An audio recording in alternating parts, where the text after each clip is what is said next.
Okay, moving on to 11th problem. Which of the following reagents is not suitable for elimination reaction? अब elimination reaction की बात करें तो for elimination either it is E1, E2, even CB, we need a base. Okay, a strong base. So NaOET slash ethanol, it is a strong base. It can cause elimination. NaOH ये भी base है, ये भी elimination कर सकता है. But NaI, sodium iodide, अब आपको अगर याद होगा कि किसी भी अल्काइल हैलाइड को अगर हम NaI के साथ ट्रीट करते हैं, सोडियम आयोडाइड के साथ, in presence of acetone, then we get alkyl iodide.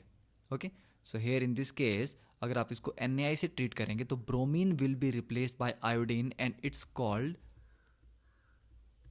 Finkelstein reaction.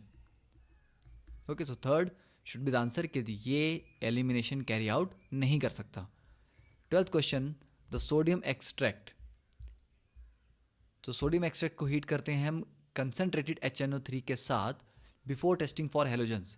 तो जब भी हमारे पास nitrogen, sulphur and halogens are present, तो इन दैट केस हमें हेलोजन की टेस्टिंग करने से पहले ये नाइट्रोजन और ये सल्फर को रिमूव करना पड़ता है, otherwise they will interfere with the test.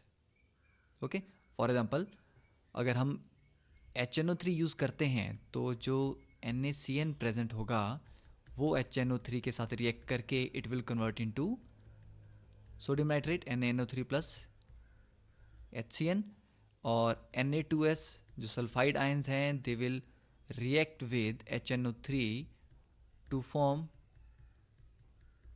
NaNO3 plus H2S. Now this HCN and H2S, they do not interfere with the test. Okay, so we can say कि S2 negative और cyanide जो है if present they will be decomposed by the concentrated HNO3 and do not interfere with the test. Otherwise अगर हम ऐसा नहीं करते हैं तो क्या होता है, तो NaCN plus AgNO3 will give you AgCN plus NaNO3, and this is a white precipitate, and Na2S plus 2AgNO3 will give you Ag2S, that's a black precipitate, plus 2NaNO3. Okay, it's a simple NCERT based question. You can see these written in NCERT. Okay, 13th question, which is bactericidal that kills the bacteria. Okay, and one is called bacteriostatic that prevents the growth.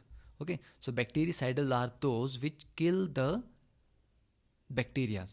So tetracycline is bacteriostatic, erythromycin is bacteriostatic, chloramphenicol is also bacteriostatic. So answer will be ofloxacin.